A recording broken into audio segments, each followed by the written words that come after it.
Sometimes when I'm thinking about us, before we got lost and we parted, back to back we would carry on and we'd do anything for what we started. But this time we could break. I'm running dry, everything's the same. We'll try tonight. This time we're not safe and sound, not safe and sound. What if I'm no good for you? What if you're no good for me? Yeah. What if I'm no good for you? What if you're no good for me? Yeah. Sometimes when I'm reasoning about us, I know you got me, it's so effortless. Back to back we would carry on and we'd do anything for what we started. But this time we could break. I'm running dry, everything's the same. We'll try tonight. No, this time we're not safe and sound, not safe and sound. What if I'm no good for you? What if you're no good for me? Yeah. What if I'm no good for you? What if you're no good for me? Yeah. What if I'm no good for you? What if you're no good for me? Yeah. What if I'm no good for you? What if you're no good for me? Yeah. What if I'm no good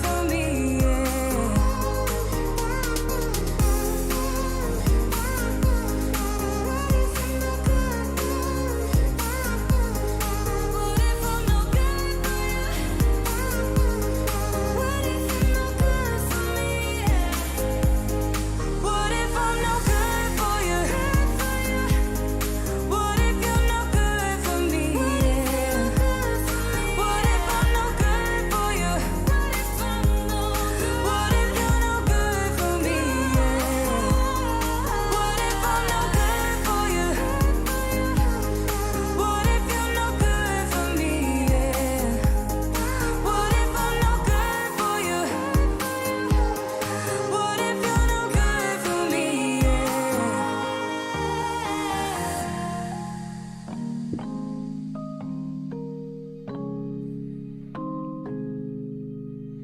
What's up, you guys? Welcome to the news with JB and ItsBlunty. I say the news. I should say the FPV news.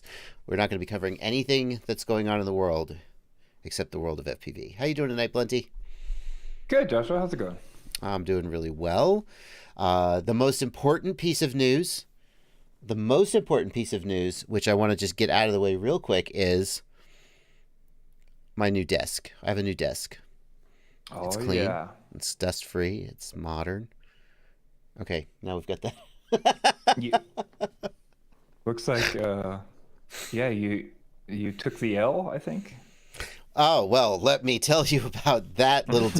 I bought an L desk. The L was 6 inches longer than my other L, and it turns out that that's just enough to mean there's not enough walkway. So I'm trying no L this time. Yep. Nice. So I think I'm going to turn the L into... that you can't see it in this view, but my workbench is a 4-foot desk. I think I'm going to turn the L into a replacement workbench that's going to then match my regular desk. Now you got plenty of room for activities. Good stuff. Well, that kind of sounds dirty. Welcome to the live stream, everybody. I know I'm really talking about the desk a lot. My last 3 streams, I've talked about my desk. I'm very happy with it. I'm frothing on the new desk, says Barnes 1980. I'm so glad to have you guys here in the chat. Both the folks in the YouTube chat and the folks in the Discord chat. Excuse me. There's something in my throat. I was going to see the guys in the Discord chat. Sometimes we don't see all their chats, but well, yeah, always glad to have everybody hanging out. They do such a good job talking to each other. Sometimes I look over at the Discord and they're like, there's a question, and then they've answered the question. I'm like, what am I even here for? But I'm glad to be here. Fabni Bense, hello to you, sir, or ma'am, probably sir. What do we got this week, Blunty? We got a lot of stuff this week. Why don't you give us a rundown of the topics this week? All right. So for this week, Blue Jay, the BLHeli-S firmware, has added startup music. So now you can be like BLHeli 32. And we'll talk about how that works and a little bit of a difference there. We've also got, in ESC music news, we've got our Brap, one of the Discord users here, Alec has made the BLHeli 32 theme for our news. So we'll take a quick peek at that. Right. My awesome songs that I pick for my live streams. Now you can have them on your ESC. Yeah. Fat Shark, a little bit late, but it depends on how you look at it, has come up with their Shark Byte update, their 2-week quote-unquote update has come out, and there is a lot of information in there. Looks like we've got a canvas mode update and a few other things. So yeah, we mentioned last week that they said they were going to do an update every 2 weeks, then they missed it, and now they've done the update. So better late than never. Yeah. Their argument was, well, we didn't have anything to say, so now they do. Looks like Fettec's got a new 35 amp AIO coming out, and possibly some other ESCs in a leaked image I have, so we'll look at that. Nice. ExpressLRS came out to quite a bit of fanfare from Happymodel this week. A lot of people I saw picking that up, so we'll talk about what the options are from Happymodel and what that'll look like. We'll address the big question, which I think is on everybody's minds, which is, would you trust your entire aircraft to Happymodel? Yeah, fair enough. We'll also talk about a cool project I found after hanging out in the ExpressLRS Discord about an ExpressLRS specific handset radio from James K. and Fire and Water. So we'll take a look at that. iNav has finally got turtle mode. So iNav users rejoice. Yes. That's pretty much the whole bit right there, but we'll talk about the one thing that iNav still doesn't have, though. Don't spill the beans. That when you give us what we want, and then we just complain about the next thing. I know. Auline batteries, gold line batteries, depending on how you want to say that, are tested terrible from CycloneFPV. They were pretty bad. So we'll talk about that. Talk about some other testing he did in comparison, and we'll look at Auline's response to him in the YouTube comments. I have a batch of test results from Goldline batteries that I will talk more about it and whether my results agree or disagree with CycloneFPV's. Teaser. Pawel Spakowski has released his results from his FPV hobby survey. We pointed that out a few weeks ago, and he has 1,700 responses. So we'll look at what it looks like the hobby is doing. Yeah, I was inclined to. I was like, is this survey that interesting? And you were like, well, you got 1,700 responses. And I was like, oh, I guess it's probably pretty interesting. So we'll find out what people are flying and what they're doing. Yeah. Mayhem had a 12-hour race. So we'll talk about Mayhem and some stats about that and take a quick look at that. It's pretty cool. Pretty cool racing. Lots of lipos flown. We've got our community spotlight this week from Chris Rosser. He's back in the news with a really cool explanation about motors. A lot of people have been back and forth about weird explanations and half explanations and weird paragraphs and stuff, and he kind of fleshes it out and just kind of tells you how it works. So it's pretty cool. People are always asking, like, how do you pick a motor? And he actually, there's no one answer for that. It's a complicated question, but he does just about as good a job as anybody I've ever seen of boiling it all down. So really excited to talk about that. The Rekon FPV from DaveC FPV, Rekon 3 Nano, is up for pre-order, so we'll take a look at that real quick. It's pretty cool to see that one out, and it's a pretty good price too. Yeah, that's a little one that's a little 3-inch that flies on a single 18650 cell. Just drop it into the tray like a AA battery. Yeah, slick. Can't be much easier than that.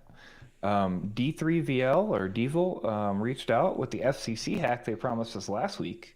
So we'll take a look at that. He sent the email just as he said they would, just as they said they would, and we've got it for you. These are the guys that came up with the FCC hack for the DJI FPV drone, and then they were accused of having stolen it from this other company, and they were like, we didn't steal it, we'll tell you exactly how we did it. And they did, and we're going to tell you.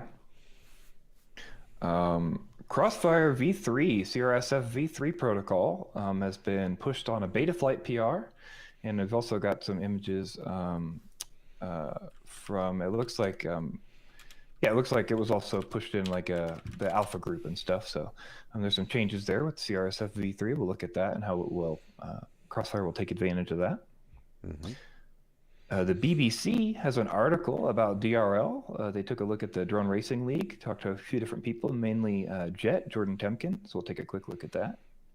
Xjet is I hate him so much. Can I just interrupt you and say he's good looking, like, you know, he's an attractive man. He's fit, he's charming, he's funny, he has a deep voice. He's a great pilot. And then on top of all that, he drops out of helicopters and skis down mountains.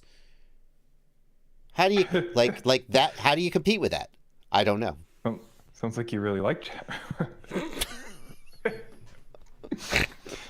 So we'll also talk about the EEVBlog podcast, the Amp Hour podcast. Xjet, Bruce Simpson was on the Amp Hour podcast with EEVBlog, and that is pretty cool. There's some interesting things on there I'd like to go over. And last but not least, we're going to do another rant. Maybe take positions and rant a little bit about ExpressLRS and Ghost and how they compare to each other. They got into a little bit of a tiff on the Facebook because Wesley Vardy, the guy who's been doing all the range testing, made it a little dig at Ghost, and Tony Cake finally took the gloves off. And then I was talking to you about it as we were prepping for the show, and I could see the fire in your eyes. And I said, let's make that tonight's rant. So we're gonna talk about that. But we're gonna start out with something that is not really at all controversial, and I think that everyone agrees is a good thing, and that is startup music. Isn't it awesome when you plug in your quadcopter and you get like the Mario mushroom sound or X going to give it to you? What's your favorite startup music, Blunty? I should give it to you. It's a pretty good one. Do you have one that you pick? Not offhand, no. I just kind of pick whatever is feeling good, you know. Okay. So, I do the Mario mushroom on all of mine because I like starting each flight with a power up, right? Nice. But BLHeli users until now have been left out because BLHeli ESCs are just not powerful enough. They can't do that. Well, it turns out they can. Yeah. What do we got here? So Let me click on it for you. Yeah. BlueJay has patched in a new firmware like 7 or 8 days ago. And it is 0.12 test 2. And they have a melody editor available as well. So you can basically write to that. You basically write that melody in there, and then I'm trying to see why you can't see it there. I think it's because you're on Chrome, weirdly enough. Wait. Will it not work on the ESC configurator Chrome app? It's because do I have to download it? I think it's because it's trying to get you to connect because it can see that you're on Chrome and you have web serial. If you go to another browser, it'll pop up. But if you connect, it'll then give you the melody editor to use. It seems like. I see. Well, I'm not going to go grab a quadcopter to plug in, but let me see it. Let me try it. The one and only reason to start up Microsoft Edge. Sorry, Bill Gates. I think Edge actually has web serial too, but there it is. Melody editor. Where's the melody editor? Let's see. Open the melody editor. Yeah. There we go. And we can put in these ringtones or musical tones. Yeah. So this format is actually RTTTL, which is the ringtone transfer language, which people used to use for like Nokia phones and old ringtones. So it uses the exact same format, and you can actually go. We actually linked the website down in the comments, just like everything else in this episode will be linked in the comments for you. And you can get access to a text file, a bunch of text files with a bunch of these ringtones in them. And basically it's a little different than BLHeli 32, unfortunately. You will have to like manually do some conversions there. Maybe somebody, hopefully in the community, will make an open source tool to do that conversion from BLHeli 32 to this RTTTL format. Pretty cool. Dinky Mods FPV in the Discord says, just a heads up, when I was playing around with it earlier this week, my quad tried to fly to the moon when I armed it. Went back to the old version and had no problems. When bidirectional D-Shot was first being developed, there were some circumstances where you had the ESC, you just plug in and the ESC goes, wah! So anytime you're working with experimental stuff like this, there's a higher risk of that. So I guess be super.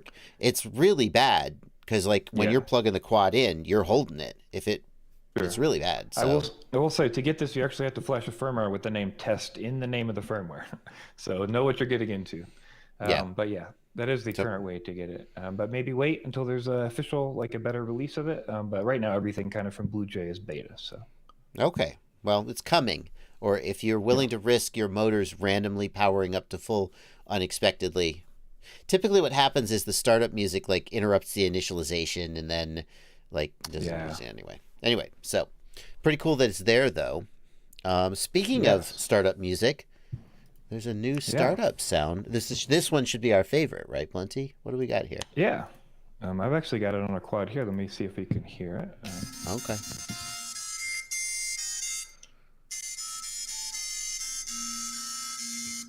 Can you hear that?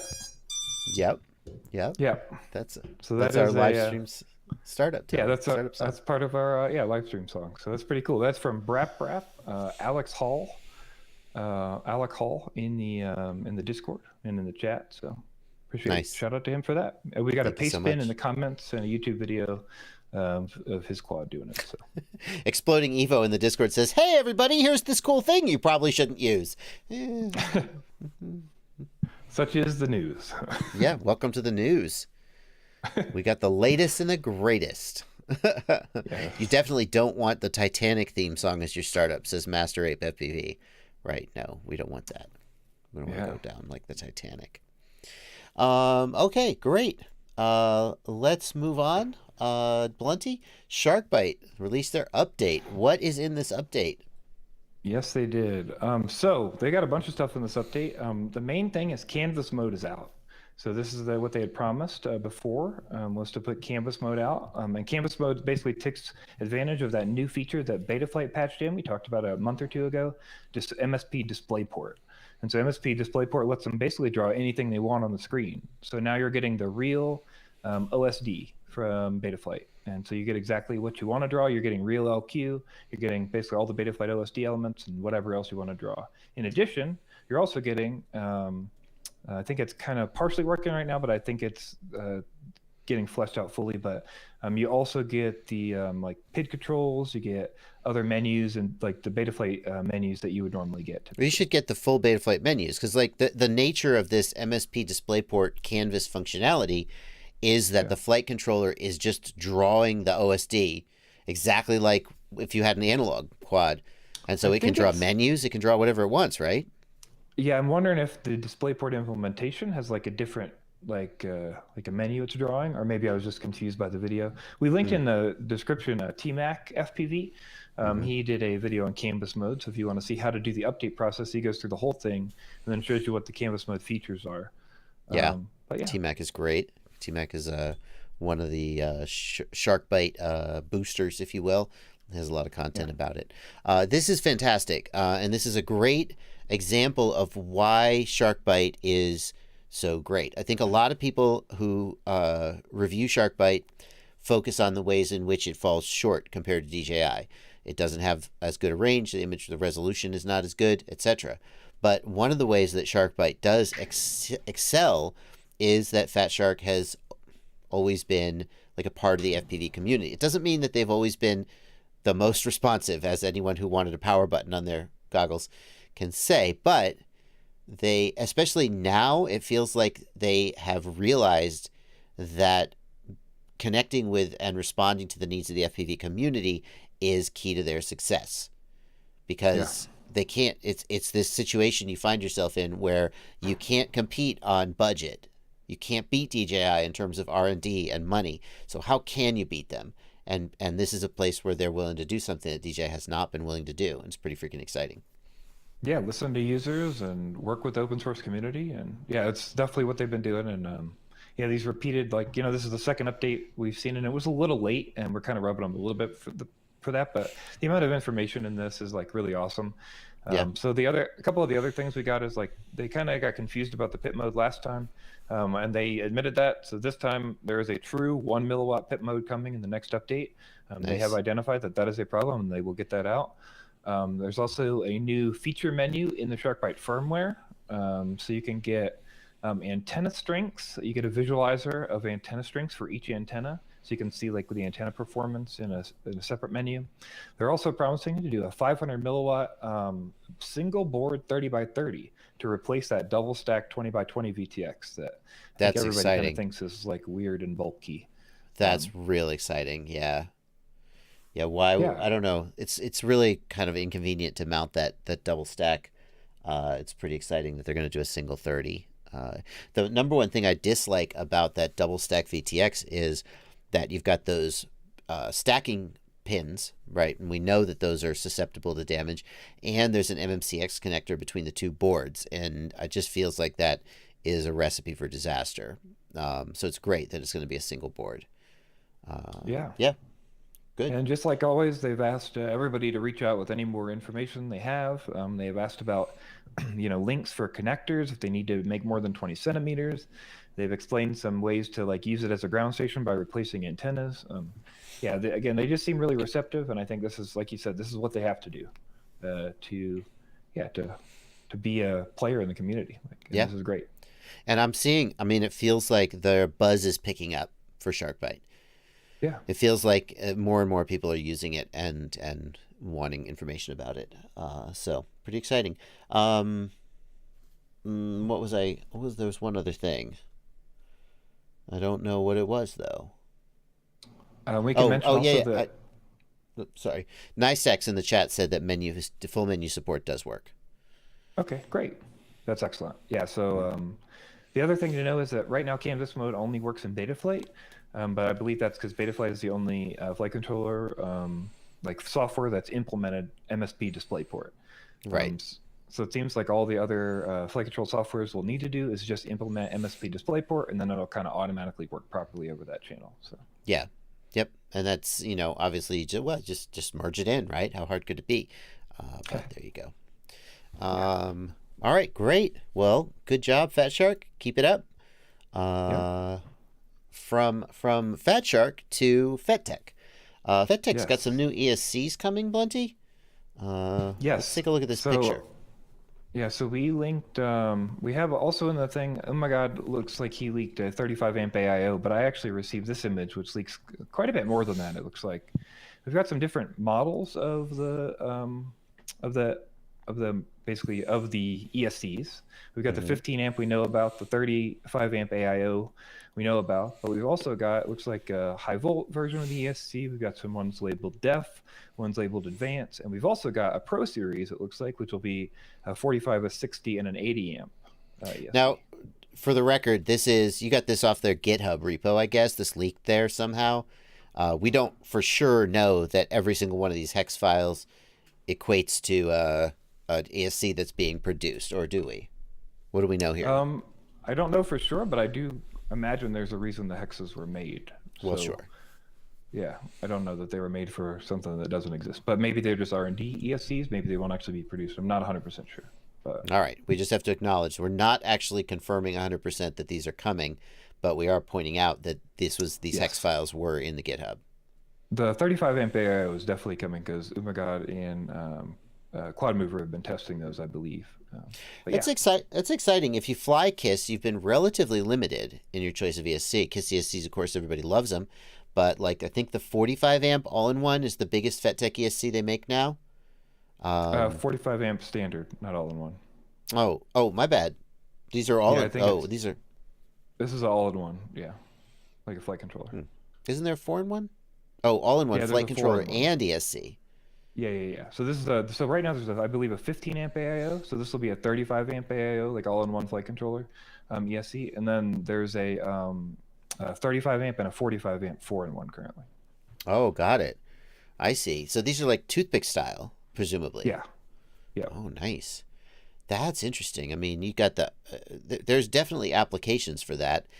Typically on smaller quads, although like the iFlight Beast, iFlight claims you can run it on a full 5-inch. I'm skeptical, but that's what they say. I know there's definitely applications for that. So awesome. Great job for the people flying KISS and Fettec to have a little more options here. Yeah. All right. So we'll move Now, on to ExpressLRS. yeah, your Happy favorite section of the news. Yes. ExpressLRS from Happymodel has finally launched. They have put out quite a few options for people. So we have basically a TX module, and then which is a 250 watt TX module, and then we also have RX modules, and the RX modules are 3 choices. So we've got a PPRX, an EP1, and an EP2 RX. And so just to quickly cover the difference, the PPRX has a ceramic antenna and it runs on an STM processor, so you'll flash it through pass-through. That's this little guy here, right? Yes. Yeah. Go ahead. Yep. The PP version, and then so you'll flash that through pass-through, and then there's also an EP1 and an EP2. Those both have a it's like an EP86 something processor. I always forget the name of that processor, but basically it's a processor that has an embedded Wi-Fi in it. So those both do Wi-Fi. I see the little Wi-Fi antenna. Yeah, like here, there's a little tiny Wi-Fi antenna. So you could flash this receiver via Wi-Fi. Yeah, it's actually really cool. You turn it on, and if it doesn't see your radio in 10 seconds, it'll turn on an ad hoc Wi-Fi network. And then you just connect to the ad hoc Wi-Fi on your computer. You go to an IP address, and you can upload firmware and flash it from your computer. Yeah, the lack of over-the-air firmware updates was one of the things that I still don't love about ExpressLRS. I've been learning more and more about ExpressLRS and liking a lot of what I see, but having to either use pass-through, which is kind of cumbersome and doesn't, it's not ideal on all flight controllers, or having to plug into your radio to flash it. It's kind of annoying. Having a wireless option is super nice. So one of the issues that I realized when I talked to people about this was that Crossfire and Ghost are able to do OTA because they're only expecting 1 or 2 receivers. The problem is with exactly with ExpressLRS, you have so many choices that you can't preload all the RX firmware onto the TX. So you can't have all of it available. You would have to have it like on SD card on the radio and then push through that like an OTA, something like that, versus just like, basically because there are so many options, because it's open source right now, it doesn't really make sense to have like an OTA flashing when you bind, like Crossfire does. Especially because ExpressLRS bakes more options into the firmware. Like ExpressLRS wants to know what your arming channel is, because they don't send all of the aux channels all of the time. And that's one of the ways they get the performance that they do. But the flip side of that is you need to tell it aux5 is my ARM channel, so it can prioritize that one. Well, with Ghost or Crossfire or Tracer, they just treat all the channels equally, and that's less efficient, but it means that there's only like one permutation of the firmware. You don't need to have... I agree at ExpressLRS, I see why they're not doing over-the-air firmware updates. That it doesn't make sense to have every permutation of the firmware sitting there on the module. It is the wireless firmware update is nice. You still would need like a laptop though, right? So you're not going to be flashing like the situation. Sorry, Blunty, I'm going to keep talking. The situation that I talk about is I show up at the field. I've got my quad. I updated my module firmware. I forgot to update this receiver. Now it won't bind. With Crossfire, Ghost, and Tracer, I could just boop, update. But with ExpressLRS, I can't do that. Gotcha. Yes, that is pretty much correct. Yeah. Okay. Well. Yeah, that's kind of the world. It lives in right now. Maybe that will be the case where, like, at some point you'll be able to like tear pair a TX to an RX or something, and like preload a firmware onto it that it will flash automatically, stuff like that. It's open source, so that's the beauty of the open source project, is that if somebody wants to fork and or like build in something that doesn't like over encumber the project, then that's something they could add easily. I'd love to see like I think you said earlier, like if you could select a file from the SD card, and then the module pushes that to the receiver over the air. Yeah, that seems like it's kind of the best of both worlds. You just have your receiver's hex file or bin file or whatever it is. It's not neither of those, I don't think. But you just have that on your SD card, and then you just push it. That'd be kind of cool. Yeah. So yeah. Banggood and AliExpress have these guys. Also, if you want to order from the US, the only dealer I know that's pre-ordered them right now is taking orders is Fatboy FPV. I would assume some other retailers hopefully will stock those. It is Happymodel, so be aware that it is Happymodel. Right. So that's the big question. We have all flown a Mobula 6, and we've all had a Mobula 6 die on like the 5th plugin. Some of them are great. Some of them die like on the 5th plugin, or, you know, when you crash lightly. And a lot of people are asking the question, do you want to trust your whole... Like, if you're flying long distance, you have probably a pretty expensive aircraft. Do you want to trust that to Happymodel? What do you think about that, Blunty? Yeah, I'm kind of of the opinion that, like, just physically inspect the receiver, and if it looks okay, fly it. Like, there's not a lot of pieces on these things. That's the other thing I'll say. Like, I think it's like 11 components or something for the PP receiver. I don't know. I mean, the other thing I'll say is that, like, there were a lot of cases, like, Crossfire changed their receiver layout because people were breaking off resistors. Those little capacitors, yeah. The little ones near the edge. Yeah. I know what you're talking about. So, like, I don't think it's, like, crazy for it to happen. I would just say get the receiver, feel like they're so cheap. I would say get the receiver, make sure, like, nothing's going to break off physically, make sure the solder joints look good, and then send it. Like, that's kind of my opinion of the situation, knowing that, like, even the Crossfire receivers can pop off a freaking resistor. Yeah. You know? One of the arguments that I saw made on the Facebook page when people were talking about this was that they will use higher quality components. The actual capacitors and resistors and so forth are higher quality, are in spec, and I don't know, more likely to, like, not die on the more expensive boards. I would say if you don't trust Happymodel, I guess if you're flying 900 megahertz, you can buy a FreeSky receiver and flash it. But for 2.4 gigahertz, you have to self-build, basically. Yeah, well, I'm not sure. Target? You can currently flash ExpressLRS onto Ghost modules and receivers. Given the friction that has recently ramped up between some of the ExpressLRS, I guess Wesley is specifically who I mean, would name names. Given the friction, I mean, Tony could just, like, do something to the receivers and make it so they can't flash them anymore. So I'm not sure I would count on that. Is that possible? I don't think you can do that if you have access to the boot pads. I'm not sure about that. The bootloader, right?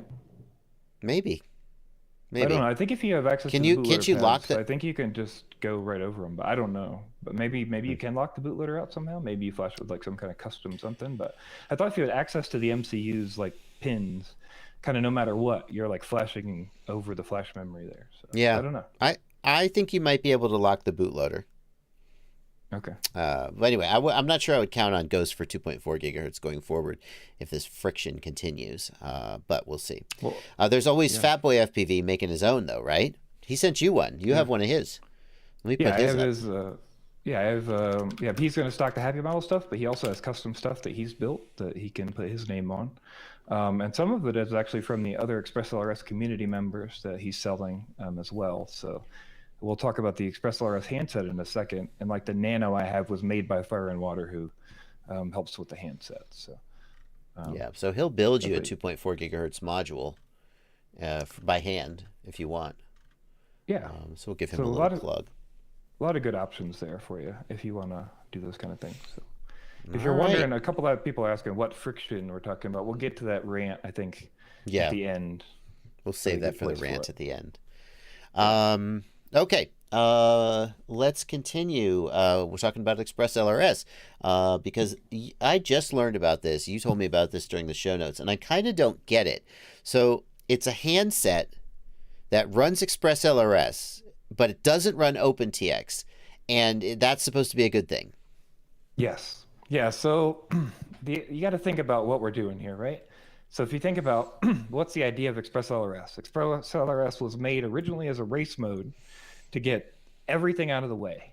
So basically, we're going to go gimbals to mixer, right out to the module, right out to everything. We're going to have the least amount of bytes possible in the packet.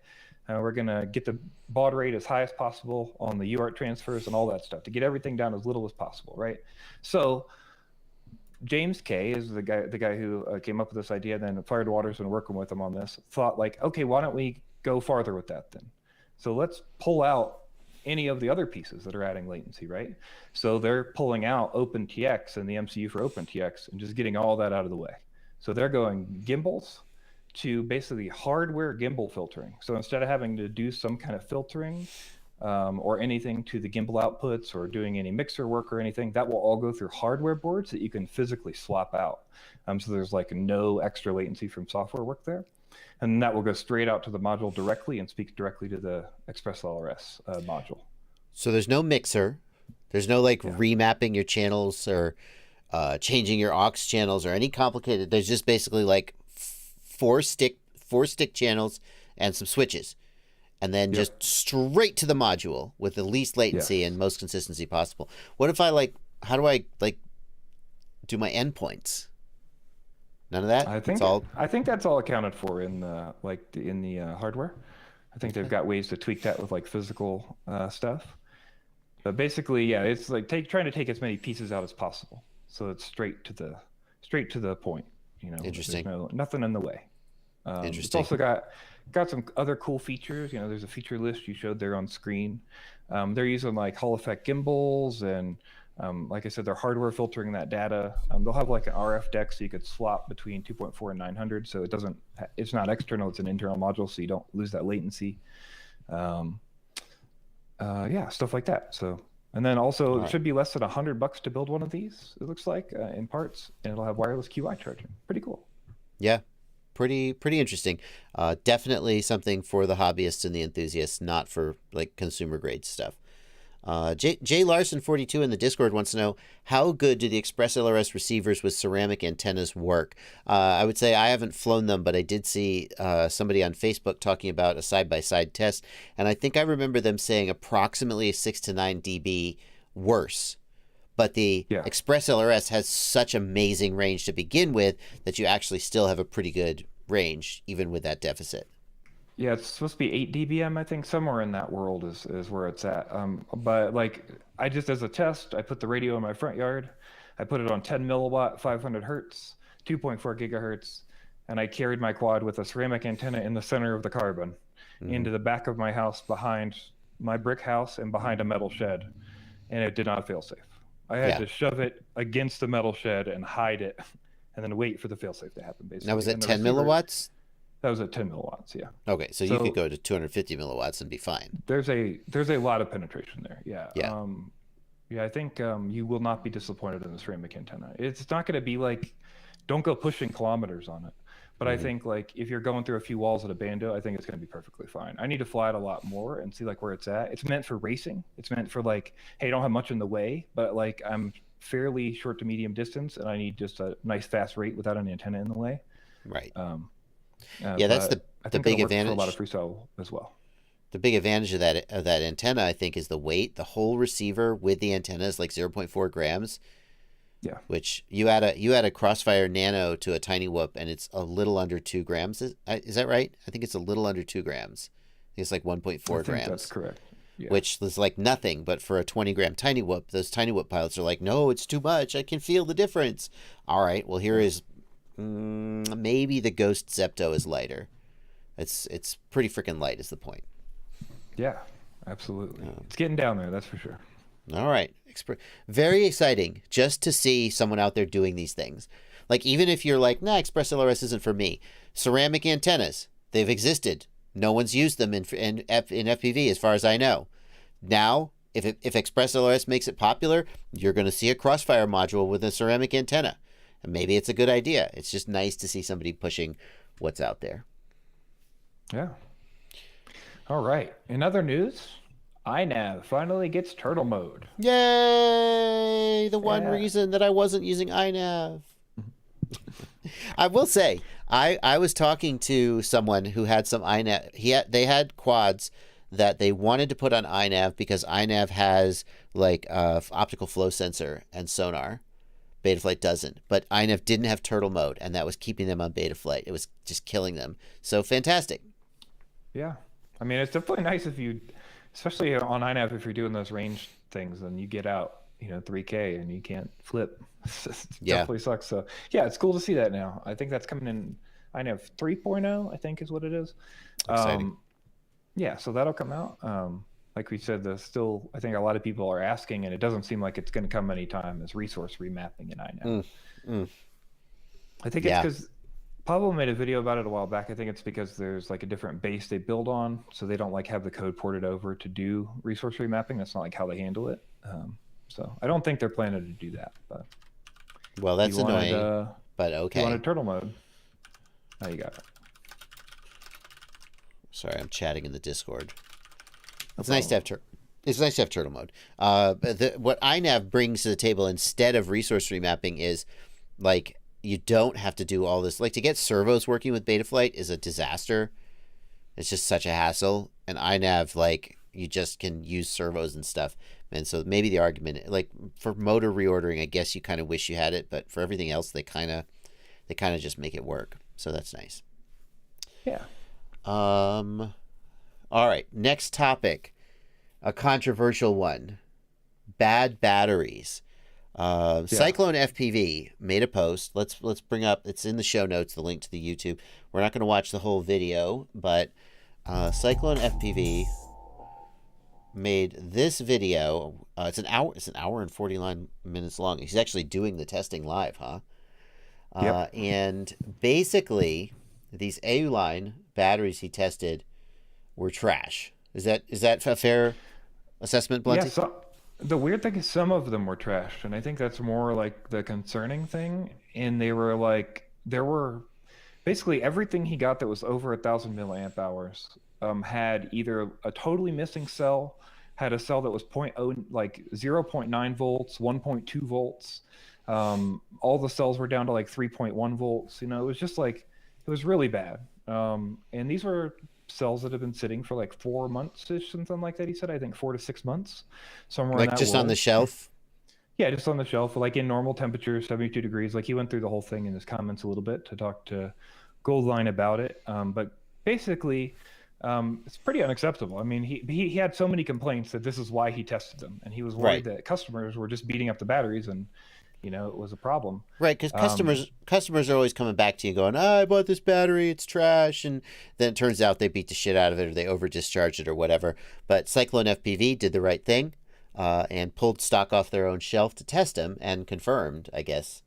Yeah, and so many of them were bad that he definitely is like super concerned about it, and you know, kind of made us think about it, which I totally understand because it's really bad if you look at them. So he got a reply from Jerry at Goldline here, and basically it seems like they weren't super concerned. They basically said he stored them for too long. Well, that doesn't jibe to me. I mean, I'm not an expert on batteries, but like batteries, they manufacture them as long as they're at 3.8 volts and they're kept at a reasonable temperature. They'll just sit at 3.8 volts for freaking ever. They shouldn't be dropping cells, especially if especially if they've never been charged. They're fresh from the factory. And so he went through today on stream and did China Hobby Line, the same batteries and batteries that had been there longer, then actually batteries that had been there much longer for another project he had. None of the China Hobby Line batteries tested bad. Not a single battery that had been there longer or the same amount of time in the same exact conditions and boxes that were next to the other boxes. Well, the other concerning thing I'll say is that like it doesn't seem like Auline is interested in making this right. They told him that they don't really see no refund needed, and then he got the same information from his China contact that he will probably not get a refund from these batteries. Well, didn't it say? I'm looking at this link from Jerry Liang from Auline that you put in the show notes. It says, we will cover all. Cyclone will not lose a penny. Is Auline saying they're going to cover it? No, if you go to the next, I put a second one there because his second reply basically said, although you public this video and no refund needed, we will inspect what's wrong and reply. And then basically I talked to Tarek from Cyclone, and he said his China contact said that it sounded like Auline was not going to replace these. He wasn't sure. He is not 100%. That's why I'm saying like maybe. It looks like they're not going to, but we can hope that they will make this right, at least for the vendor. So what I think is interesting about this is Tarek is now testing every single battery he sells. That's like CycloneFPV. He has like 800 in stock. That's a lot of labor. There's a lot of labor. He will be doing them on stream. at least a bunch of them, like samples from different companies. He did China Hobbyline today. He's going to be doing a bunch of samples from another one tomorrow, or another day in the week. And then basically going through everything. He'll be putting stickers on everything, and you have to cut the sticker open that shows that he inspected it before you got it, because he wants to make sure that customers are not getting messed up like this. You know, he's like, I've sold batteries for years and this has never happened, but if this could happen, then it's just not okay that a company would let this happen. So. That's above and beyond. I mean, as somebody who is involved with battery testing, the amount of labor involved with testing the packs, hundreds of packs, it takes time to test the packs. Everybody else just sells packs. They trust that they're good, and if they get a bad batch, then they make it right. At least that's the approach that they take. But to preemptively test them all, like I don't even know what to say about that. Yeah, that's ridiculous. I just want to say this is the same guy we had a couple weeks ago who was sending out the stripped down DJI FPV drone guts to all his customers so that his customers could activate their goggles that DJI was not helping with. Yeah. So just another example of like, seems like a solid guy to purchase from. I don't know anything about other business ethics or anything, but from what we can see from a public perspective and from what we can see on the stream and stuff, like, I think it is a super stand-up stuff that he's doing. So, and maybe Goldline will make this right. Maybe it's not an issue, but what I will say other than this is that I've seen a ton of people come out of the woodwork saying that Goldline has been a nightmare for them. Like, hey, I got like 8 batteries and 6 of them had a missing cell. Like, it's crazy how bad it's been from the responses I've seen. It's hard to know in a situation like if you name any reputable battery vendor, you know, you'll find some people who are like, oh yeah, no, they suck. But I have to say, the timing of this is very interesting. I got a batch of Goldline batteries a little while back and tested them, and we had the exact same result. That some of them were good, and a few of them, the internal resistance was really whack and they had terrible performance. And I went back to Goldline and I said, look, here's what's happened. And we are in the process of sort of talking about that. You know, like, oh, do you want to send another pack and let us retest?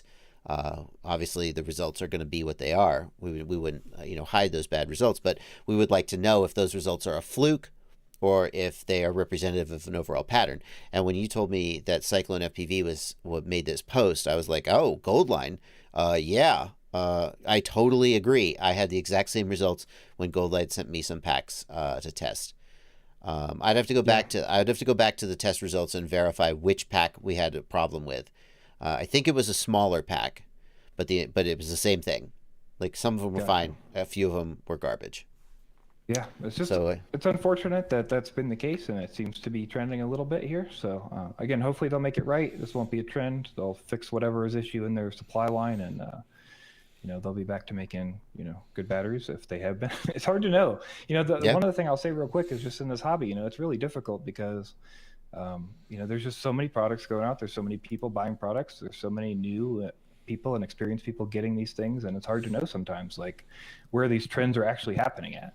So to me, like, when you see a vendor like this, just go through the whole stock and say, like, here's a batch, let's just look at the batch. I think it's really telling, and it's kind of a good way to see, like, hey, what's going on out there. Yep.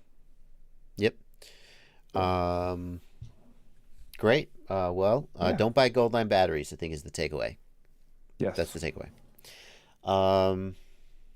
Alrighty. Moving on. What's next, Blunty? We've got the FPV hobby survey that Pawel put up a little while back. He's finally got the results back in. We said earlier there's about 1,700 people. It looks like 1,739 people replied. And it's kind of interesting results. There's quite a few people that got back, and he's got a video summarizing all this stuff, and then he goes through on his website, the different things that people do in the hobby. I think a lot of these are pretty neat to see, but like one I was really surprised by is in the people who replied to the survey, the most popular RC link, I think, was interesting. If you scroll down a little bit. I'm trying to, but it's not working. I've made a mistake. There we go. Most popular RC link. All right. It was actually Crossfire over FreeSky. Wow. At 55% Crossfire, 49% ACCT Access FreeSky. Wow. I wonder how much of that would be because the people responding to the survey are not noobs, because noobs haven't discovered Pawel yet. Like I know Crossfire is huge. It's hard for me to believe that it's bigger than FreeSky overall. Still really impressive. Yeah, pretty neat. And then somehow 14% of people are still on R9, but that also might be respective of Pawel's audience, because I know he was on R9 for a while. Mm-hmm. Yeah, pretty cool information here if you wanted to know some stuff about the hobby. You know, you got some stats here that might not have been able to get. 88% of people report they're still using analog, but 30% of those people report that they own the DJI FPV system. Yeah. DJI, that jibes with the sales of my beginner build. And again, you would expect beginners to be skewed towards analog. I don't think the number is 88% and 30%. That's more than 100%. How is that possible? Because you can select what you're flying. Oh, so you can select both. Yes. I see. So I was surprised at how many people buying my Xylo beginner build wanted a digital option. I assumed that people doing their first build would not want to buy digital, but a lot of them do. So yeah. Yeah, exciting. So there's a lot of details there. There's a link in the video description to the survey results. But thank you to Pawel for doing this work and for collating this information. It's pretty interesting. Yeah. What about KISS versus Betaflight? Is that in there? I mean, it's all going to be iNav for him, right? Oh, yeah. Oh, no, not at all. Oh, man. Yeah, so 86% of people, are flying Betaflight that responded to his versus 30% iNav and a iNav heavy probably reply. So. Yeah. EmuFlight, 17%. Respect. Yeah, I'm still on multi-weight 0.4%. Big respect. EmuFlight, that's impressive. Somebody tell Quick Flash that there's a reason for him to continue development. I think he's trucking along. So, well, let's move on because we are coming to the end of the hour. It's okay if we run a little long, but the next thing up is what is this Mayhem race? It's a 12-hour relay race. Is that right? Yeah, so they did a 12-hour race at MultiGP Mayhem. And it was basically 8 teams going head-to-head for 12 hours in a row, and then also cautions in the middle. So I think it was more like 13-something. But we had basically 8 teams going at it, fighting for the crown and stuff. So it looks like the winner ended up being the HOA team, which was mainly DRL pilots. I believe. Velocidrone got second place there as well. Yeah. But pretty close racing at the end. I think it was like 10 laps or 15 laps by the end. Yeah, how many total laps would the winners pull? Yeah, so it was the total laps for the entire event between all the 8 teams were 11,202 laps. And they flew 3,267 batteries between all the teams. And between the first and second place, 15 laps difference over 12 hours of racing. The pace of this racing is insane. To be clear, it's not one pilot doing 12 hours of racing. They can swap out. Are there rules about how often they swap? It seemed like they were basically just like they would fly a pack, so they would do 3 or 4 laps on the battery, and then they would land it immediately, and next would plug in and go, land, next would plug in and go, and just kind of rotate. Wow, that's grueling. It was intense. Especially at the pace that these guys fly. Yeah, Loft was telling me that he had his goggles on for like 15 hours or something. His head was physically hurting because of the amount of time his goggles were on. Yeah, crazy. One of the things to come out of this race that will tie into our last segment is a surprising number of people, and the winning team specifically, were running Ghost, not Crossfire or Tracer. Tony Cake said that he was pleased but also terrified when he saw how many people showed up running Ghost, because it's like a grueling, there's pilots in the air constantly. It's a long race. And he said that they finished with no fail-safes and no issues. So a real torture test for Ghost that it seems to have passed pretty much with flying colors. Yeah, that's good. I'll save my opinion about that for the I know. rant. I'm just poking you. I'm just poking Okay. you. All right. Moving on. Chris Rosser. Chris Rosser. Real quick. Yeah. Real Go quick, ahead. sorry. Double A points out on the chat. Let's give a shout out to Joe Scully and Jesse Perkins, who were actually there commentating that entire race. Yes, indeed. Even just sitting there doing a 12-hour, 13-hour live stream, ridiculous. Scully's a beast, by the way. Scully's one of the nicest things about. I bought this Immersion RC Lap RF puck to try to time my laps getting ready for this race this weekend, and I believe it's Scully's voice that they have in there calling. So you hit start race and it goes, "Let's go," and it's like he's just the voice of drone racing. Absolutely. So kudos to him for commentating it. Irex Toft says there was a failsafe. There was a ghost failsafe. Okay. There you go. Well, I guess it's not perfect. I guess it's not perfect, Irex. Thanks for that. I should say, kudos also to the Velocidrone team. I didn't know that Velocidrone had, I mean, we know they make a simulator. I didn't realize until like 2 years ago at I.O. when I saw the Velocidrone racing team. The Velocidrone guys are freaking monsters. Like they race, they are really good pilots. So it makes sense that they make a really good racing focused simulator. So kudos to them for their second place win. All right. Chris Rosser. This is him. Here's his face. And here's his YouTube channel, and he has been putting out some really great content. I guess he's a mechanical engineer, maybe? He's doing all kinds of simulations about frame and resonance analysis. He just did this video about motors. What'd you think of this? Blunty, did you watch this? Yeah, so this is like the answer to the questions that I think everybody has had for years in this hobby, and I don't know why I've never heard the answers to. Like, I've seen Ryan Harrell make paragraph posts on Facebook trying to explain some of this stuff. But like, this is the best way, the most concise way, and the most information I've seen about how motors work from anyone yet in the hobby. You know, there's a lot of confusion about how torque works in motors and why you use different sizes of motors and how to pick a motor and what stator volume means and how it affects the quad and all that kind of stuff. And he just explains all that clearly through engineering principles in this and the formulas through which those things apply. Yeah, Brap in the Discord says Chris is an aeronautical simulation engineer. Sims and testing is his job. Henry, I know you're excited. Henry says hello. I know you're excited. Yeah, he makes some interesting claims in there. By the way, I should say I reached out to Ryan Harrell and Kebab. Hush. The minute I saw this video, I reached out to Ryan Harrell and Kebab, and I said, "What do you think of this?"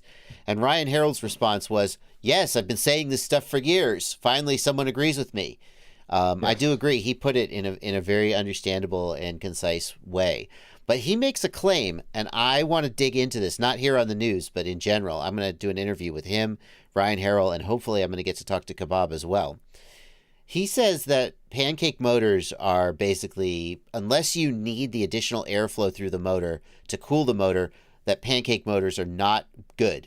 That the ideal ratio of diameter to height is 3-to-1. So like 2207. 3 times 7 is 21. That's approximately a 3-to-1 ratio. And he says that wider, flatter motors are just like bad because they have more moment of inertia and they don't change speed as quickly. And that's so weird because pancake motors are getting super popular right now. Maybe not like pancake, but definitely wider, flatter motors. So I don't know what to think about that. Did he just like blow the lid off the whole hype train? I think the question is like, I don't know. I think there's a lot to unpack there. There's a lot of reasons that pancakes were used. I think especially on Cinewhoops, like I think the pancake for cooling makes sense, just in general. And I think he mentions a little bit about that. I don't know.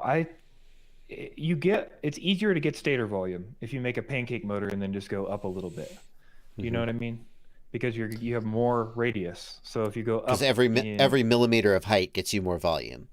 Yes. Yeah. So to me, maybe the trend is just that I had to do stator volume comparisons, but I wonder Mhm. if you're like at a similar stator volume, but you're getting better cooling, like stuff like Right. that. He talks about like basically the idea is that because you're farther out from the center, it's harder to throw the thing around. That's Hmm. moment of inertia. That's the idea.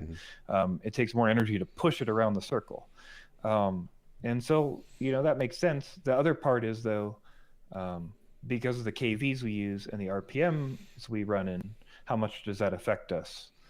Basically for how much we're spinning and stuff too. So I don't know. I just think it's super interesting to see the scientific perspective on stuff and see somebody coming at it from this angle instead of this, the angle we get a lot, which is the opinion or emotion angle.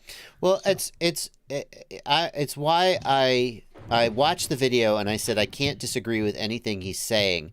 At the same time, you look at a guy like Bob Ruge, and Bob he's a dentist. Okay, he's not an engineer. But I don't think there's anybody in the world who has flown as many different motors as Bob has. Bob will order a 1203, a 1203.25, a 1203.5, and he'll fly them all back to back, and he'll decide he likes the 1203.75 best. And it's hard for me to, I mean, you could certainly argue, yeah, it's all just confirmation bias and hype. And I can't prove that's not true, but my God, Bob puts a lot of work into testing motors and thinking about motors, and it's hard for me to just see his PowerPoint slideshow and go, yeah, he's full of it. He's wrong. Sure. Well, my point is that maybe he's not wrong. Maybe there's like reasons otherwise that the pancakes have ended up working out properly for the builds. Mm-hmm.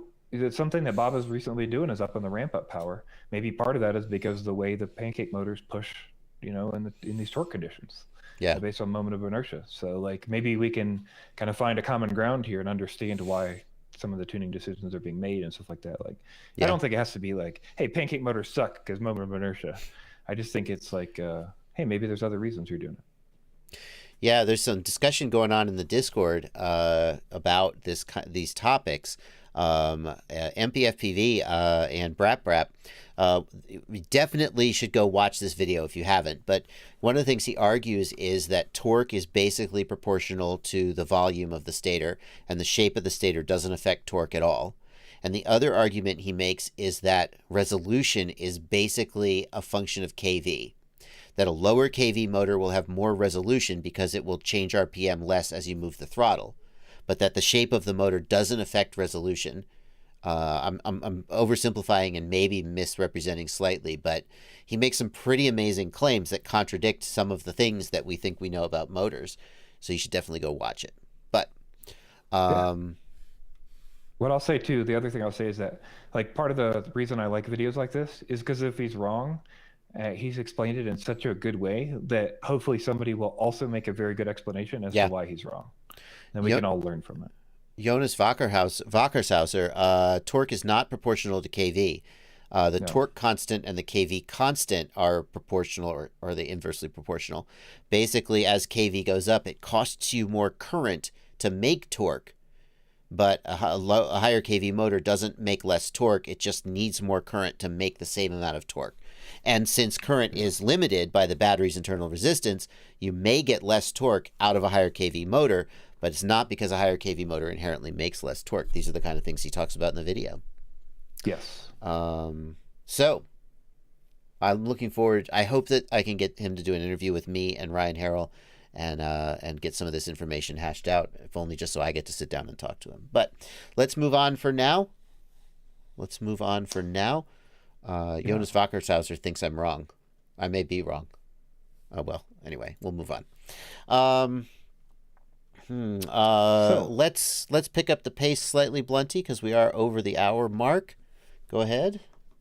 So Rekon FPV has released the Rekon 3 Nano Long Range. We talked about this is the one you snap in the 18650 cell and you get to fly in. So he's got a bind and fly that's going to be coming out for $140 as a pre-order. Yeah. They're going to be sending it to me. They asked if I wanted it. I said, yeah, I'll take a look at it. My only question about this is, if you crash, does the battery just pop out? What keeps the battery in if you crash? That's all I want to know. Yeah, I don't know. I guess that does make sense. I don't know. Probably not that good of a contact. So. Well, anyway, I'm sure you could easily strap it in or something. a little sticky tape in the battery holder. Yeah. Pretty cool to be able to just pop a battery in, though. And DaveC, he don't make no garbage, so I'm sure it's going to be good for what it wants to be. So that's available. Yeah. We talked about that. Now it's available. Let's see. Devil. Why'd you give us the background for this one, Blunty?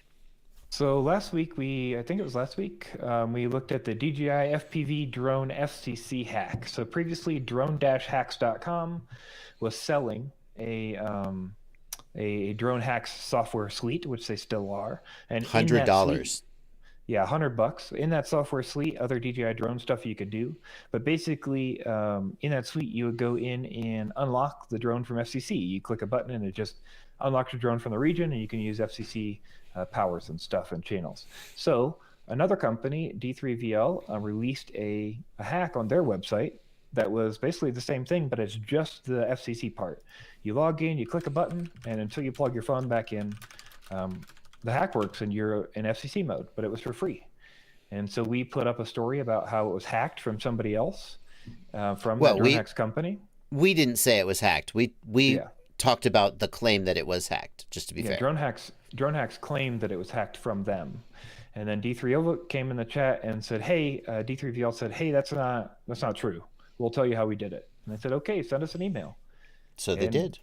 That's what he did. So that's what we got it. Jack from D3VL sent us an email specifically going through the entire process. We've also attached an imager link with matching named images, so you can go check the images that match up to the article there. That's the easiest way I could get it in there for you. But he shows you the code, he explains how he does it, he explains how they figured it out, and how to do the FCC hack on your own if you wanted to, for some reason, develop your own website to do it. Yeah. The gist of it is that if I understood it correctly, the DJI products, not just the FPV drone, but basically all of them, they have a Wi-Fi chipset in them, and the OcuSync protocol is actually implemented using a Wi-Fi chipset, but with like just custom firmware or something. And the Wi-Fi chipset has a region because Wi-Fi is region locked. And basically they figured out that the region lock for the drone was tied to the region lock of the Wi-Fi chipset, and then by changing the Wi-Fi chipset region, they were able to change the drone region. Did I get that about right? That's pretty much what I understood from it. Yeah. Yeah. I didn't get too far into it, but yeah, it's pretty cool. So, I don't know. I can't say whether or not they like stole it. Obviously, I don't think they did.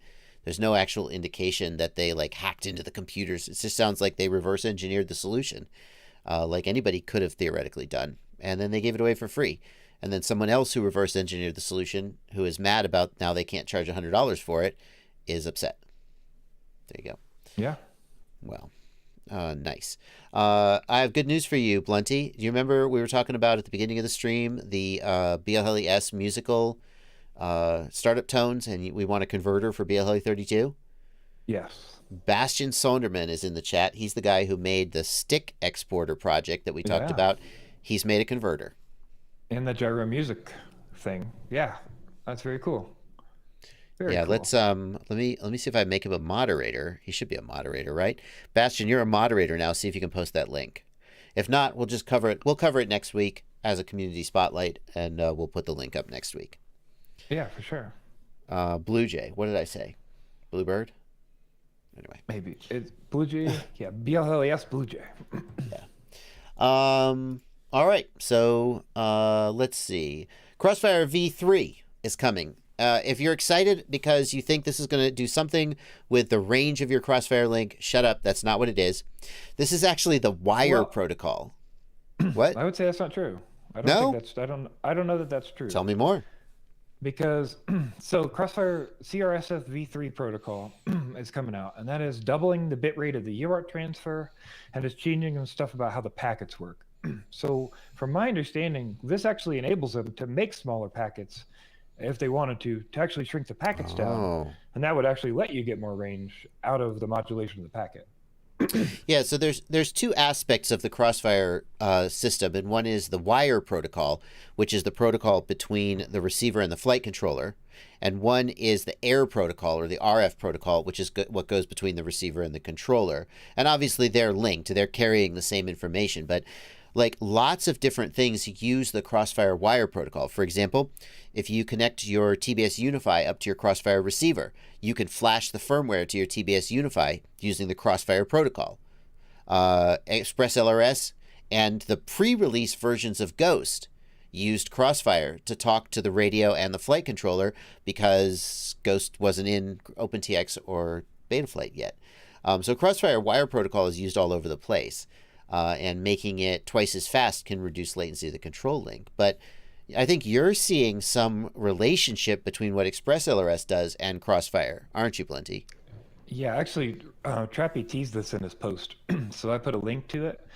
He said he expects to see about 40% less latency on Tracer. That's from that baud rate UART stuff we were talking about. And then 20% reduction in latency on Crossfire.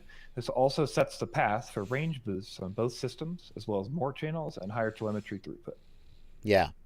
ExpressLRS benefits because it has smaller, more efficient packets. It also has less capability. So, for example, it doesn't have telemetry. It will. The ExpressLRS guys say, oh, yeah, no, that's coming in a pull request. The point is that as ExpressLRS becomes more like Crossfire, it's going to have to reduce its range because that's how it gets extraordinary range that it does. And what this seems to open up is the ability for Crossfire to become more like ExpressLRS, become more efficient and less functional, but with more range. Yep. Real quick, I just want to clarify. In chat, we've got a couple of people. Brap is saying, the current baud rate, the 112,500, is already faster than the 150 hertz rate. So the thing that you're actually doing there is, in the radio, there's a UART. So when your sticks transfer from the stick to the mixer, it's going across a UART to do that.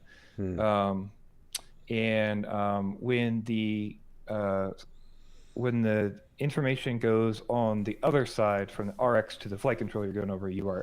So currently, you're limited on the OpenTX side to 400K baud, and that's half a millisecond is the transfer time for that over that UART for the sticks or the switches. And that will change with this down to, it looks like about 0.2 milliseconds, because the baud rate will go up to I think it's like 900K or a million or something like that. So yeah, that's where you're seeing that difference. It's not necessarily the baud rate for the frame rate of the protocol. It's actually the baud rate for the transfer of the stick information to the mixer. And then likewise between the receiver and the flight controller?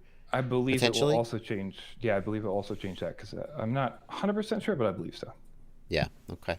Well, the potential to go faster is always nice. And even if you're not going faster, right now, if I understand correctly, Crossfire always transmits all of the channels in every packet.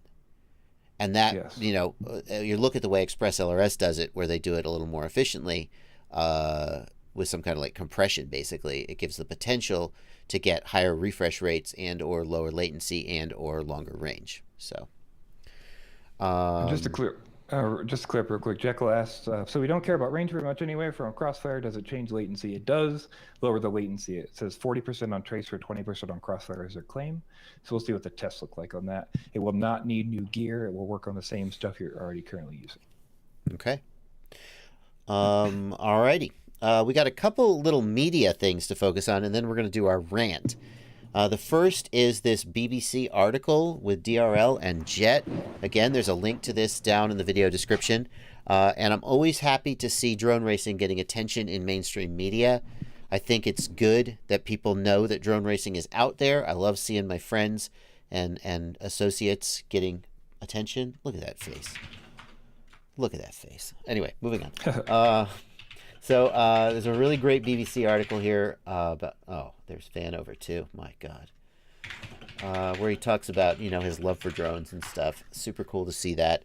The other one is this link where Bruce Simpson went on the AMP Hour with EEVBlog, who is just a really awesome electronics blogger. I've actually watched his channel and talked with him, and Bruce is great and deserves all the love and attention in the world, and EEVBlog is also great. So just slightly to tease jealous. just to tease you, it's not like, you know, Bruce is kind of like I'll say, I love Bruce. Bruce is like a ranty old man sometimes. This is not ranty old man Bruce. This is like awesome old stories from like engineering and cool shit. Bruce is, Like, in case you don't know, Bruce got in trouble once upon a time for making a self-guided cruise missile. yeah. Like his trouble with the...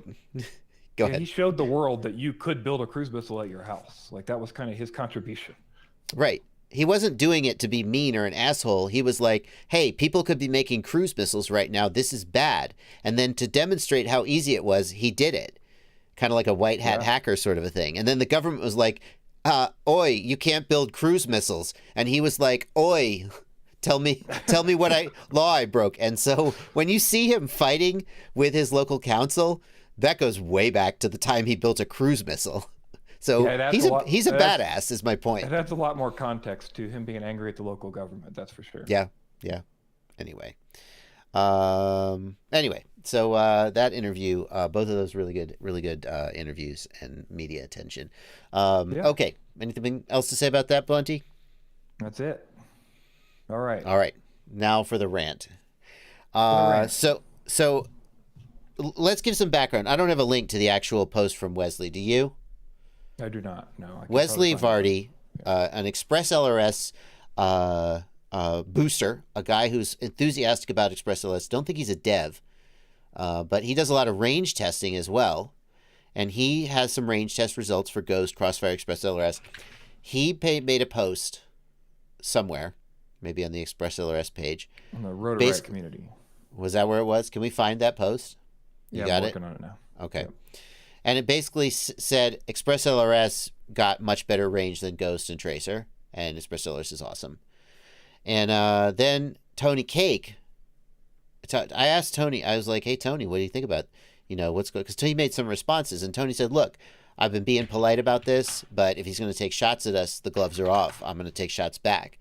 And they had a little bit of an argument. Okay, here's the link. The link is not in the video description, unfortunately. We're just adding it. I'll try to add it. I put it in the chat for people. So Wesley Vardy was like, half the price, 6 times the confidence. Oh. Yeah, and so... That didn't go over well. No, it didn't. And so there's a couple issues with this. There's a couple different things. The one thing we'll mention is that it's likely there was some kind of fluke. It's not clear, but it's likely there was some kind of fluke in the 100 milliwatt test for Ghost. Because somehow the 100 milliwatt test in Ghost only got 5 kilometers, but then they also did a 350 milliwatt test and got 30 kilometers. And we know from inverse square law that that's not how that works. Right. So either the 100 milliwatt test was short or the 350 milliwatt test was long, but probably it seems like the Ghost should have gone further on 100 milliwatts based on physics. Yes. And he was going to retest it, and Tony was going to send him another Ghost unit to retest, and then according to Wesley, Tony just didn't send it, and then he didn't retest it, and he just published this claim. So I think that's a little fishy, but whatever. Yeah. Yeah, so basically Tony took that pretty offensively. You guys can read through that linked article and just see like kind of the conversation that went on there and some of the things that Tony said. Some of the claims he made. But one of the big things he said is basically misleading advertising. I just have a couple complaints with that. Is that like all these companies are using misleading advertising. That's what I would say. Like they're all doing it in their own way. They're all finding like little ways to cheat or say like, hey, we're faster or we're slower or hey, we have higher latency or we have lower latency or whatever. A lot of companies are talking about frame rate or end to end or comparing like apples to oranges as far as like when you're picking to choose the end of the latency testing, if you're choosing an average, if you're choosing a lower threshold, if you're, how many packets you're sampling, what the rate is, if you're on FLRC or LoRa, stuff like that. And I think like it's misleading in the same way to post something and say like, hey, we're faster without also describing the differences in the products. So like Tony put up a chart and was like, hey, why aren't we on this chart? That sort of thing. Actually talked to Alessandro about the chart that he posted and There were issues with the Ghost firmware and the way that they were testing, and it wasn't ready in the time that they put up the chart. And then Tony basically didn't provide code for them to be able to test easily, and they don't want to reverse engineer some shit to test the Ghost protocol. So they just don't have it on the chart. Tony said, obviously it's not on there because we're faster. You know, it was kind of what he said. And yeah, just to me, that's a little bit misleading the other direction. That's all that I'll say. I don't think we need to fight like misleading with misleading. Like, let's fight misleading with real information and make sure we're like honest the whole time. I expected you to, I didn't actually know the direction you were going to take this. I expected you to come out and sort of argue that I think what you're arguing is that you're not really defending Wesley's claim about the range of Ghost, but you're sort of saying, listen, Tony, you do the same thing in a slightly different way, perhaps, but nobody here has clean hands, I think is the argument you're making. Yeah. And part of this I want to lean back is to this race thing. Like, I understand that it's impressive that you have a lot of people in an area that are racing on a link, but Crossfire also does that. And Tracer seems to also be doing that in the cases that we've seen Tracer do it. And ExpressLRS can do that too. And so like, it's great to like, hey, let's post on social media and let's hype up our thing because like, hey, all these racers were using it. But like, to me, like, okay, that's great, but it's not like magic or something crazy in this day and age. Maybe 5 years ago, that would have been like a crazy impressive feat. And it's like mind blowing that nobody had a failsafe. But I feel like we're in an era today where that's not necessarily. I think Tony's point was, I don't think anybody would disagree that not fail-safing is like, it's not like, oh, you get a gold medal. Like, that's the bar, right? Yeah. I don't think anybody would argue that point. I just think he's saying, we passed this torture test. Thank God we at least met the bar. Yeah. To me, it seems like it's like, hey, we did really good. Like, that's the way I see the advertising. Is to me, it's like, hey, look how good our race link is. And that's cool. It is good, but I don't know that that proves too much. Yeah, I don't know. I just think like, I just want to make sure we're like being apples to apples here. Like, if you're talking about end-to-end latency, mention that it's FLRC and there's a range limit, or you switch to LoRa, or there's a dropout there, or there's telemetry involved or not, or like all the pieces that are in the puzzle, instead of just like making these similar statements of like, here's a number and here's another number and here's two links, and I'm just going to make a general statement that doesn't actually describe the situation. That's really tough. That's really tough. The other thing I'll say is that like, you know, Wesley got that test out of Ghost. Like, so maybe there's an issue or not, but also Wesley did that test, and I don't think he lied. I don't think he lied. No, I totally. He was trying to cheat the Ghost system. I don't think he's trying to like trick anybody. I think he posted the data that he got, and he didn't have another Ghost module to test with, and he used the data that he had. It was kind of a little memey, and it was a little attacky, but also it was data he had. So that's the other thing I'll say. Yeah, I mean, you just have to ask yourself a question of whether the data is anomalous or whether it's representative of the system as a whole. And I don't think it's, we know that the physics don't add up.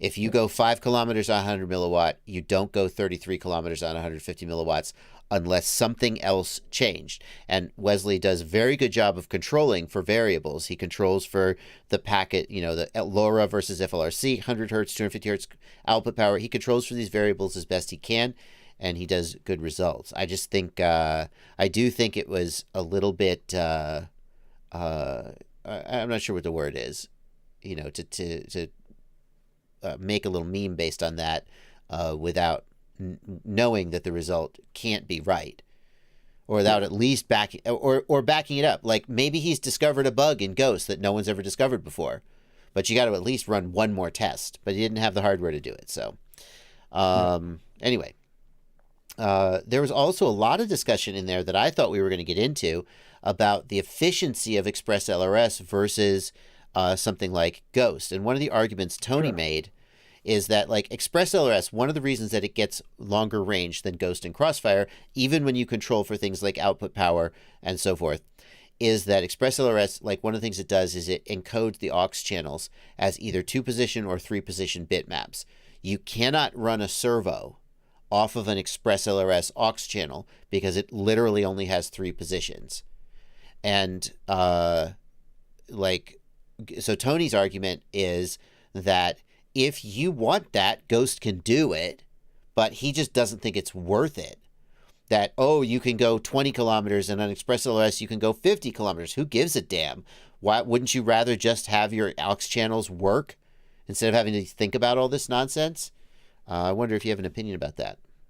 Yeah, I think that I don't know a number for real, but I have never used more than 4 aux channels. I've never used radio telemetry. Like, I've literally never used radio telemetry. I've had OSD in my goggles for my entire career, and telemetry drops out before the rest of the receiver does, so why would I use telemetry over a goggle? So for me, it's always been, hey, let's just monitor in the OSD and roll with it. And so for me, there's literally no change, but I'm just gaining a whole bunch of stuff when I switch to ExpressLRS. And so I think for a lot of pilots, that's the case. And I think all people are asking for is that option. I think Tony says, like, a lot of people don't need that option, but I think that's, the other thing we have to get into here is how much does 500 hertz matter? How much does this latency difference matter? But at the same time, Tony's implementing a 500 hertz mode.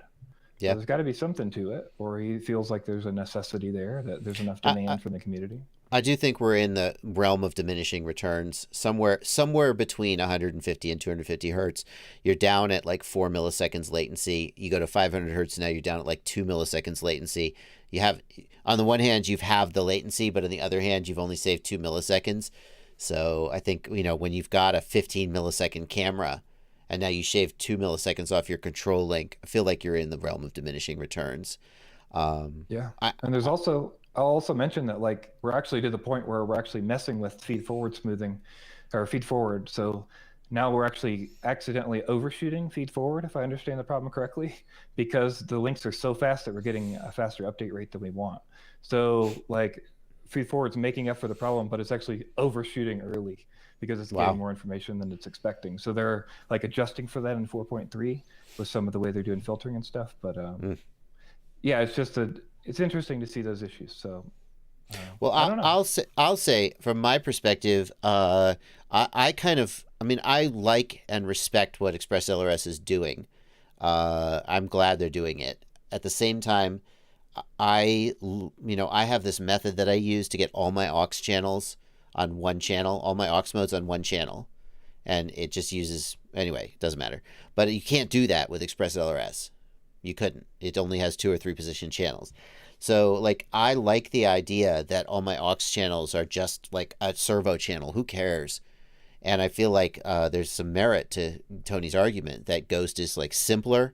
It has sufficient range, sufficient latency, and is easier to use. But I think it's just nice to see that wherever you are, there's a product for you, and that's pretty good. Yeah. Also, it's cool to see them competing on price too. The Happymodel TX is $30 for 250 milliwatts, and the receivers, I bought 2 EP1s and they were like $13 shipped each. Nice. So yeah, I mean, that's the other thing too, is they're able to compete on price, and you can build all these things for the base components if you wanted to. So yeah. It's really cool to see. I put a link in that Rotorag community post as well from Alessandro that showed me, he's kind of the reason that they pushed Ghost into 500 hertz, because Ghost didn't think you could do it, and basically said, beware of 500 hertz. And then Alessandro was like, nope, we figured this out and this out. And he's like, okay. And then, like, 5 weeks later, they pushed to 500 hertz beta for Ghost. So it's just cool to see it push in the community.